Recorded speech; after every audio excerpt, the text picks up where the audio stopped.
What is going on, everybody? Welcome back to the channel. After Sound here, and we bring you Splinterlands content daily.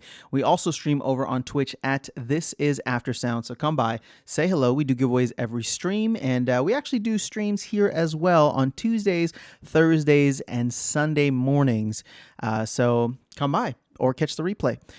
All right, let's jump into the topic for today. I want to discuss the price and the FUD that's happening very heavily around SPS and DEC and Splinterlands, I guess, in general. But specifically SPS, there's a lot of chatter happening in both the SPS Discord channel and the Mav House, Mav channel, whatever it's called, within the official Discord server. So the price has dropped to under 25 cents now, which officially puts us about 75% down from the recent high that we had close to $1 in October. It was when they announced the pre-sale. So it sucks. And let me be very upfront with you guys. Let me be very upfront with you. This is not a feel-good video. This is a let's be real. You know that I try to keep it as real as possible with you guys on where things are at and where I see things potentially going in the future. This is not financial advice, but this is just how I see where things are developing in Splinterlands and then the broader crypto market in general. So keep in mind here, Bitcoin is down like 30+% from its recent high. When it was in the high 60s, it was like 68 or 69,000. And now, as of today, is trading, let's go over here to CoinMarketCap, which is back up and running, by the way. Unfortunately, we're not all super rich, as it was showing yesterday after it got hacked. So Bitcoin's at about 47,000. It's not going to be a fun holiday season and crazy crypto season as we had in 2017, or the Q4 of 2017. So Bitcoin's down, Ethereum's down. The entire market is just down and boring, and some of the narratives around here are that a lot of the institutions that bought into crypto this year are rebalancing or taking profits at the end of the year, tax loss harvesting, whatever the case is. It all makes sense. Yep, that's fine. Whether it is or isn't true doesn't really matter. What matters is the fact that there are more sellers than there are buyers at this point, right? We have not hit the key metrics when it comes to moving day. Was it the EMA moving averages and all that? Now, I'm not a technical trader, right? So for me, Bitcoin is buy and hold long term. Now, when we go to the gaming sector, and let me go ahead and just find that here. You have to understand, it's not just Splinterlands that's down. I mean, Axie's down 15%, and if we look at Axie specifically, and let's look at like the year from its recent high, and this was just a little over a month ago, it was $160. So Axie is actually almost 50% down, right? From its recent high. Decentraland, all of these coins kind of went on a major run here. As like the whole metaverse kind of came about. So this is what, $5, and now it's down to $3. So a lot of these are down, 40, 50%. And Splinterlands in that time is down quite a bit as well. Now, the thing with Splinterlands, right, is not Splinterlands. Let's talk about SPS. The thing with SPS is that it is meant to be a governance token within a game. Right. And so therefore it needs to have certain utilities involved, or some type of utility or value in order for there to be any kind of demand for it. All right. So that's first and foremost. Secondly, where is the supply currently at? Well, according to Splinterlands, the official thing here, we're just under 400 million SPS tokens issued. There will be a total of 3 billion. Right. But that's not going to happen, or they all won't be released for another 5 years, maybe 4.5 years at this point. So there are new tokens issued every single day. I believe there's like 1 million. Is it 1 million SPS that's airdropped every single day as well? So there is so much supply coming into the market. There's so much supply, and the thing is, there is no demand. Why? Well, let me tell you. It's because The only utility that SPS has had up until this point is vouchers, right? For the pre-sale. The pre-sale is now done. We are maybe, almost halfway through this general sale. And then guess what? Vouchers don't matter unless you want bonus packs, right? And let me see if I can open this up here. So let's go to Hive Engine. Let me refresh this as well. But just as recently as a couple of days ago, maybe even just yesterday, the vouchers are now under $4. And if you remember in a previous video, I talked about once the general phase, or phase 2 of the general sale, or phase 2 of the sale, whatever it is, the one that still requires vouchers, once that's over, this ceiling price for vouchers is going to be $4. So we've already dipped below that, right? We're not even going to talk about DEC because you know how I feel about DEC, but the voucher price has gone down. SPS has gone down. The amount of SPS staked is still actually quite impressive. We're at, over half of that amount staked. But here's the thing, there's just no utility for SPS. And we know that there's stuff coming down the road, but until it happens, right? Until it happens, that demand won't be there. Now, one thing I want to share before giving, I guess, some of my personal thoughts on it. So I was going through, this is the SPS Discord channel, or SPS channel within the Discord server for Splinterlands. And, people are talking here about the use cases, right? And so I'm not trying to call this person out by any means. I think it's great that they're sharing this, but they were saying brawl rewards, tournaments, land, oracle rewards, player staking, governance, all in the pipeline. Is that not enough use cases for you? Well, here's the thing about all of these. A lot of them aren't use cases, right? Tournaments, sure, that's a use case. You need to be staking X amount of SPS to be in a certain tournament. I can understand that.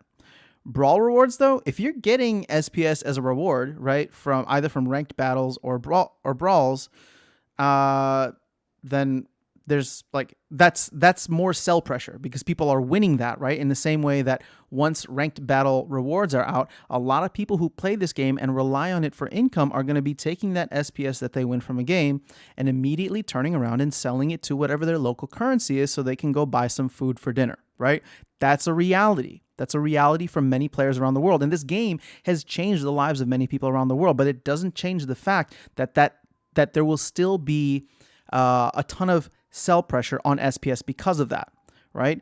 Land is another one that could potentially have some use cases, right? Staking SPS on land, whatever, however that might work.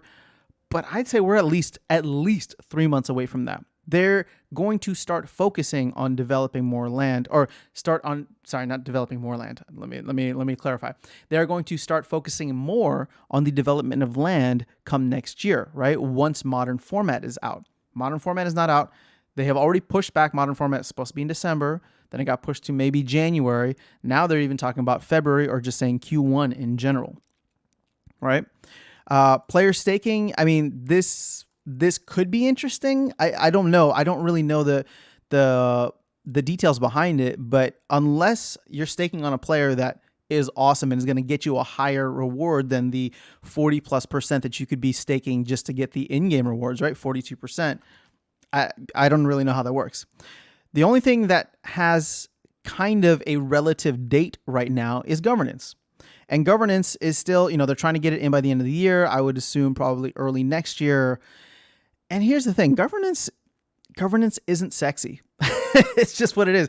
Governance isn't sexy. There's a lot of players who will own, maybe less than $100 worth of SPS. And compared to the giant whales there, it's going to feel like your vote doesn't really count. Now, I think that attitude is wrong. I think every vote should still count, right?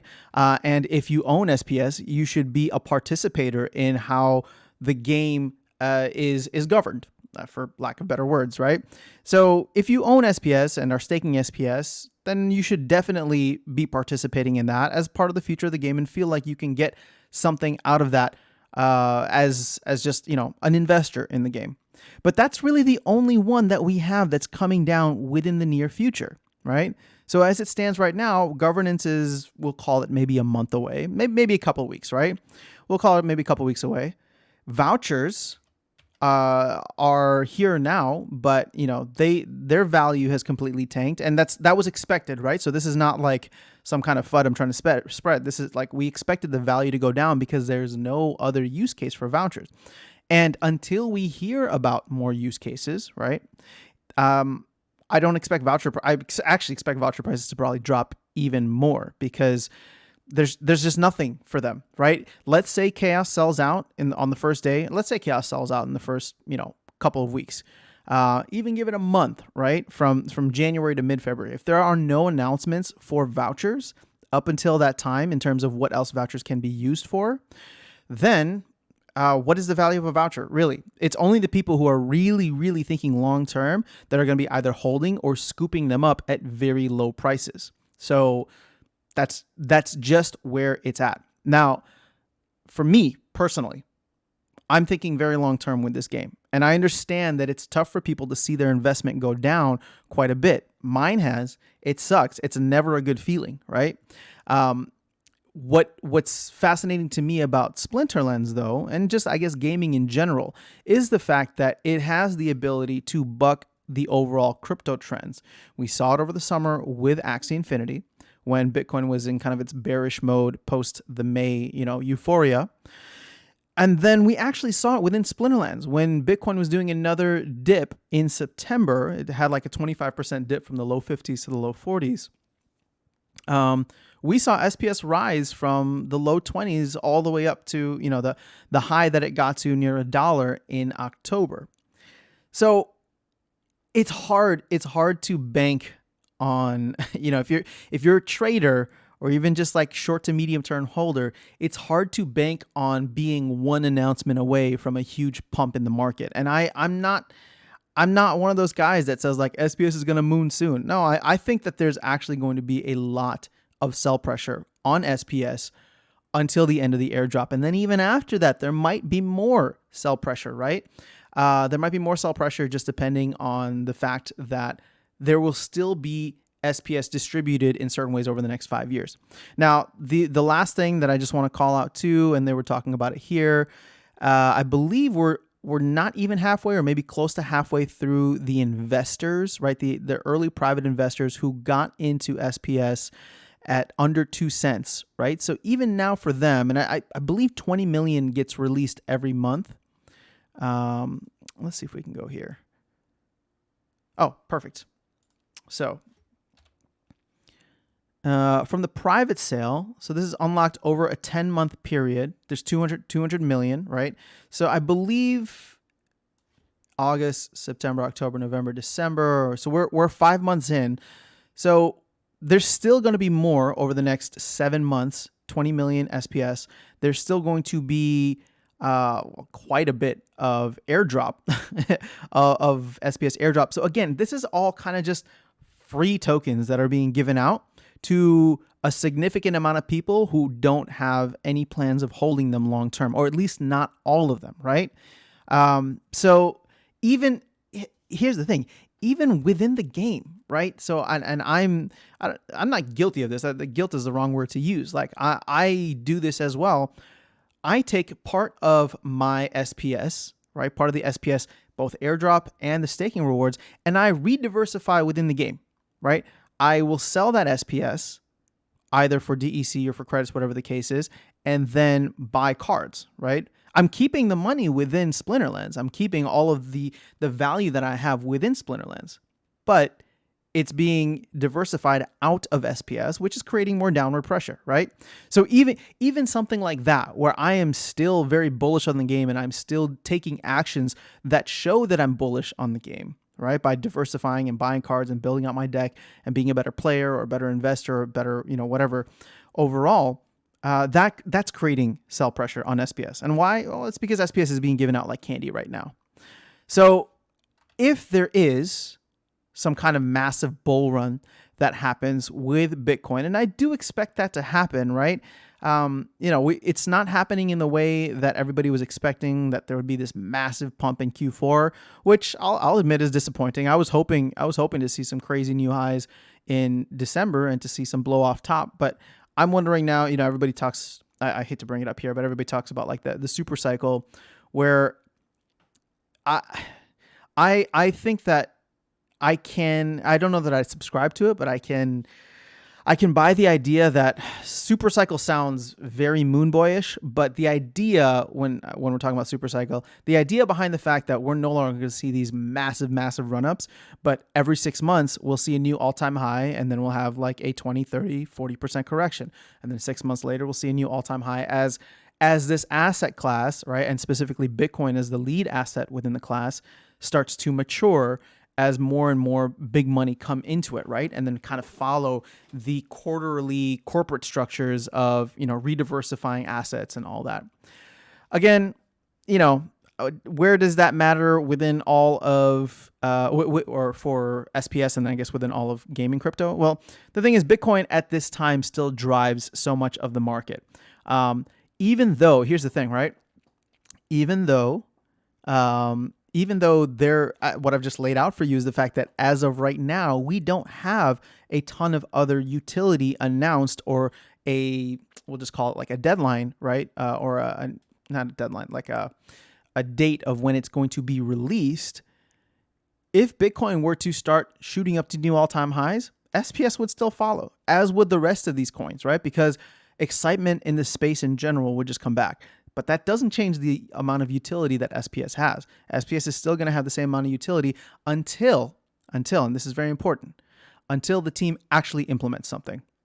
They can announce something, right? And they've announced certain things that I actually don't want to repeat here, just because I don't want there to be, just a bunch of rumors out there, right? They've talked about what else the vouchers could be used for and whatever other things SPS could be used for, or the other utilities that SPS would have. But until those things are actually implemented, there's nothing there.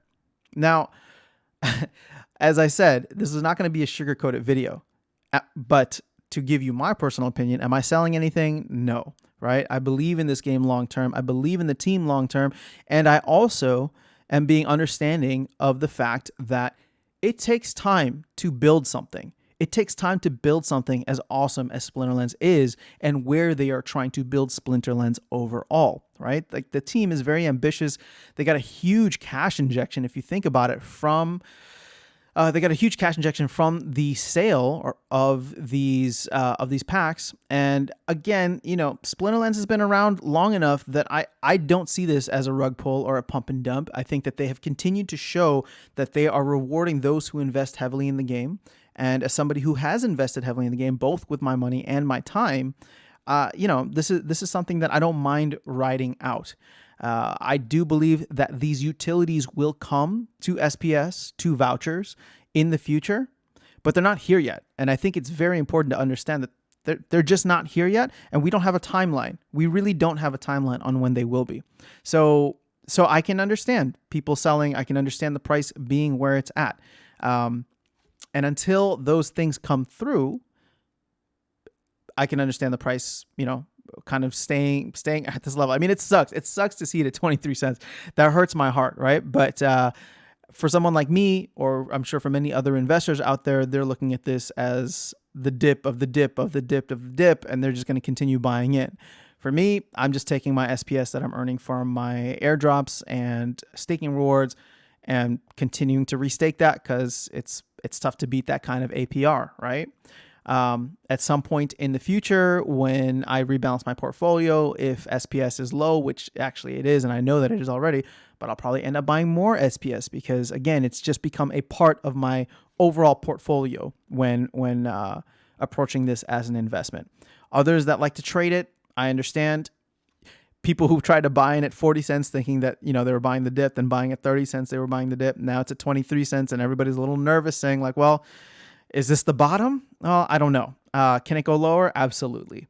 But again, if you're taking a long-term viewpoint, I think that, I think that any token or any project, I should say, that is providing some kind of value and utility will be, I don't want to see bear market proof, but will be able to survive a sustained bear market, right?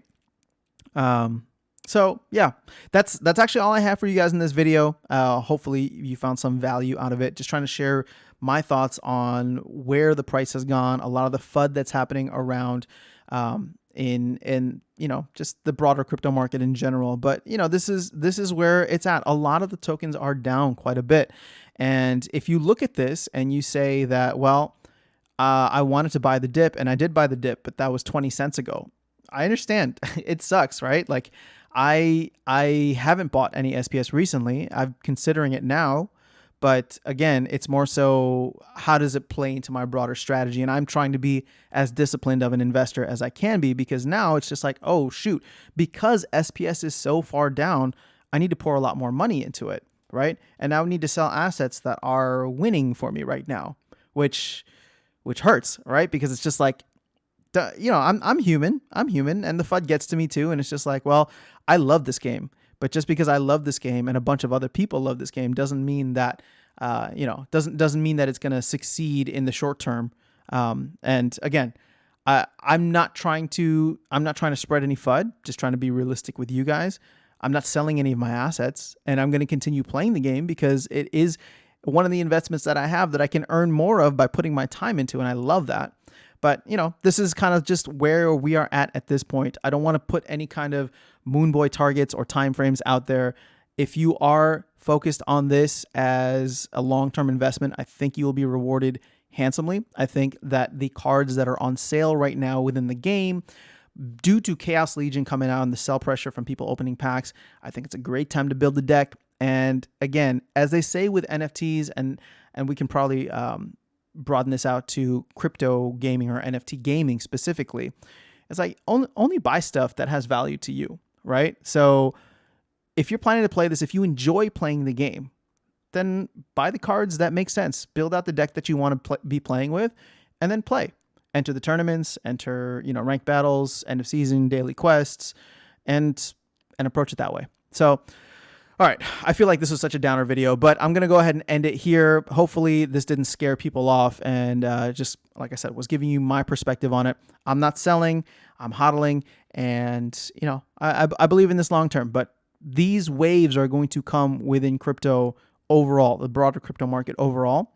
And, that's not to say that everything is going to be rosy in the end, or that it's going to be a smooth, easy ride, but it is to say that, like, you got to either ride through it, or you got to have some conviction and make a decision to sell at a certain level or to capitulate or whatever the case is. But that's on you. For me, this hasn't hit a point, and the team has given me no indication that I have lost any faith in the game overall. So I'm willing to ride it out because I enjoy playing the game. It's fun creating content around the game, and it's just become a bigger part of my life that was unexpected. So that's where it's at. I keep saying that I'm going to end this video, so now I'm actually going to do it. I hope you guys found some value. If you did, please consider liking and subscribing. I appreciate you all for helping me to grow the channel in this community here. It's been such a fun ride so far, and I honestly do believe, just to close this out on a hopeful note, I honestly believe we are really only at the beginning of it. Talking about Splinterlands, I really believe we're only at the beginning. So best of luck to everyone in whatever decisions you decide to make for your financial futures. There's no judgment here, but I wish you all the best. And I hope that you can, I hope whatever you do, you are successful with and can live with the decisions. All right, I will catch you all in the next video, and I will see you around the game.